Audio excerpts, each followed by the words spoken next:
Sí, al profesor Pedro Grados Smith, director de la carrera de Economía de la Universidad de Lima. A ver, el fenómeno del Niño, ¿cuál sería el impacto económico para el país? Profesor, ¿cómo está? Buenos días. Muy buenos días. Sí, ya se oficializó la presencia del fenómeno del Niño, lo ha hecho el departamento encargado en los Estados Unidos y nos ha dicho que el Niño global ya está presente. Y entonces lo que tenemos que hacer es analizar qué ocurrió en las ocasiones anteriores, 82, 83, 1982, 1983, 1997, 1998 fueron los dos episodios más complicados en los últimos 40 años del Niño. Hay también fenómeno del Niño costero, no global, en el 2017 y bueno, este año también ha habido a raíz del ciclón Yaku.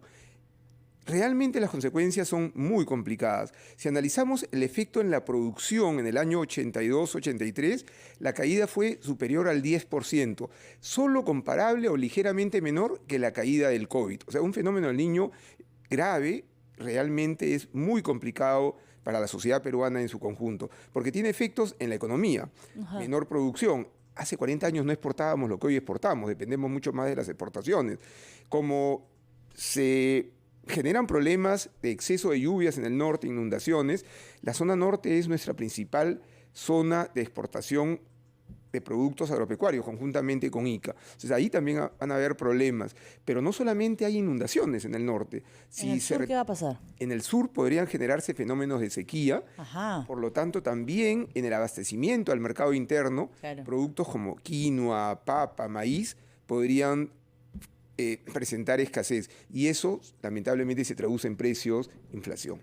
Que ojo, ya tenemos, digamos, un panorama no tan alentador en materia económica, profesor, y le comento por qué. Porque la campaña agrícola del año pasado, 2022-2023, no ha arrancado a un 100% en toda su capacidad y se prevé que para este año tampoco sea tanto. Entonces estamos hablando ya de una campaña agrícola que, para que el televidente y oyente lo entienda muy en sencillo, es la capacidad de siembra, no de cosecha.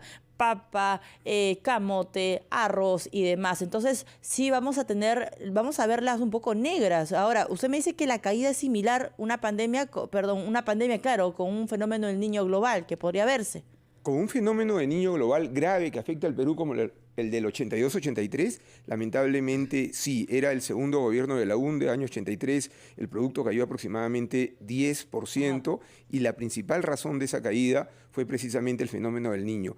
No sabemos cuál va a ser la magnitud, esperemos que no sea de esa magnitud y acá solamente hay dos temas que se pueden realmente trabajar. Por un lado, el monitoreo permanente y por el otro lado, prevención, prevención, prevención. Ajá. Jorge. Sí, precisamente en eso, profesor, son 3 meses lo que ha indicado que podemos hacer de esos trabajos de prevención. ¿Prevención que pasa por dónde? Y el compromiso de quiénes, ejecutivo, gobiernos regionales y municipios, entendemos, ¿no? En labores de contingencia.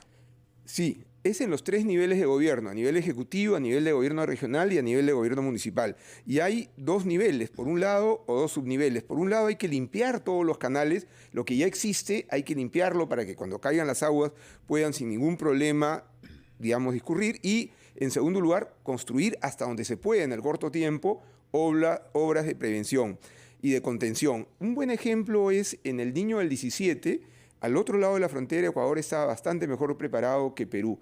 En Ecuador no se generaron los problemas que se generaron en Tumbes. Totalmente. Y no hay ninguna diferencia entre la lluvia en Ecuador y la lluvia en Tumbes. es la Por lo misma. tanto, de lo que se requiere hicieron son ellos? muros de contención, limpiar canales y preparar a la población. Si nos trasladamos al 82, 83, llovió en Lima.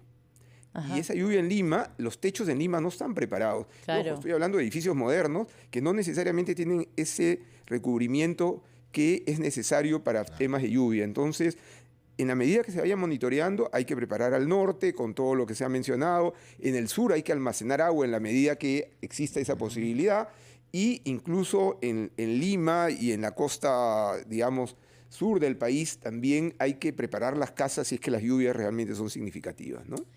Hay algo muy importante, Jorge, amigos oyentes, profesor, que es que cuando pasó este fenómeno Niño en el 2017, fíjese, nos ha tomado un poco más de 6, 7 años y no hemos avanzado mucho. Entonces, nuevamente vamos a ir a foja cero con esa autoridad de reconstrucción con cambios, que tuvo ahí unos temas que no terminaron, digamos, de convencer a la población, porque cuando estaban los reporteros en el norte decían, no hemos visto absolutamente nada, esto no ha servido, mira mi calle que está acá inundado, el dengue en el norte.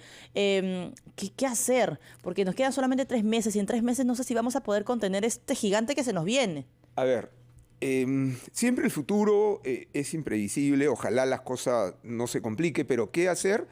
Ya se declaró la emergencia y es importante pensar en asesoría internacional del más alto nivel. Okay. Entonces, uno busca un asesor internacional, le toca la puerta a los organismos especializados, uno genera liberación de algunos procesos, procedimientos, burocracia en el mercado local o en nuestro país y acelerar la obra. Fondos hay, especialistas hay, pero probablemente requerimos especialistas de primer nivel internacional y hay que tocar las puertas donde haya que tocar. Ajá. A los Estados Unidos, a organismos internacionales del clima, conversar con el Banco Mundial, créditos de emergencia si fuera necesario. Claro, Jorge. Profesor, ¿hay una diferencia entre lo que ocurrió 82-83? Es decir, ¿cómo estaba la economía de Perú en ese tiempo y cómo está ahora? Digamos que ahora tenemos un colchón ahí que se puede utilizar para hacer estas labores. Muy buena pregunta. A ver, la economía en el 82-83 en el Perú era bastante más pequeña que la actual, ¿no? Yo diría que un tercio. Entonces el efecto fue mucho mayor y incluso las carreteras y la infraestructura no estaba preparada, hoy día no lo está del todo, pero tenemos una mejor infraestructura. Por lo tanto, hay más dinero, hay que saberlo utilizar. ¿El fondo de contingencia? El fondo de contingencia y además tenemos capacidad para endeudarnos con madurez. Ojo que somos el país menos endeudado de América Latina, o dentro de los menos endeudados de América Latina, un 34, 35% de deuda sobre el PBI. Hay países que están en 70, 80, y para situaciones de emergencia, como en el caso del COVID, se puede utilizar parte del fondo de contingencia y se puede generar algún tipo de deuda, pero lo importante, repito, es no obtener la deuda y no saber ejecutarla, sino tener a los mejores especialistas a nivel mundial y no tener temor, y ahí sí se requiere un acuerdo Congreso Ejecutivo, porque probablemente se van a requerir algunas normas particulares, ¿no? Y esto que hemos escuchado durante la pandemia de los ministros y las ministras de Economía, las espaldas financieras, ¿no? La base macroeconómica y demás, ahorita nos está sirviendo, porque probablemente tengamos este problema y el Perú, digamos, va a poder salir al mercado internacional y decirle de repente a un organismo internacional, oye, préstame platita porque tengo esto de acá y quiero contenerlo. Precisamente esa es la clave. El Perú es grado de inversión. ¿Qué significa esta palabra grado de inversión? Sí. Es como que una persona va al banco y te ofrecen crédito. Ajá. Te conocen. Por lo tanto, a diferencia de otros países que no lo son. Entonces podemos salir al mercado y los bancos internacionales, el sector privado, pero también la banca multilateral, nos van a poder prestar si es necesario, y en el caso de las multilaterales incluso el préstamo muchas veces viene con asesoría especializada. Entonces no desaprovechemos el tema, toquemos las puertas donde debemos de tocar y prevención y ejecutar lo que haya que ejecutar. Ejecución. Profesor, entonces, bueno, a diferencia de otros tiempos, digamos, con toda la información del clima, la información científica, tenemos la oportunidad en esta vez de no ir a atender el desastre, sino prevenirlo. Totalmente de acuerdo, algún efecto habrá, pero en la medida que generemos la prevención adecuada, los efectos serán menores, ¿no? Jorge. Muchas gracias. Muchas gracias. Sí, hemos estado con el profesor Pedro Graus Smith, director de la carrera de Economía de la Universidad de Lima. El impacto que puede tener en la economía el fenómeno El Niño. Pero estamos también con la posibilidad de poder hacer acciones de prevención.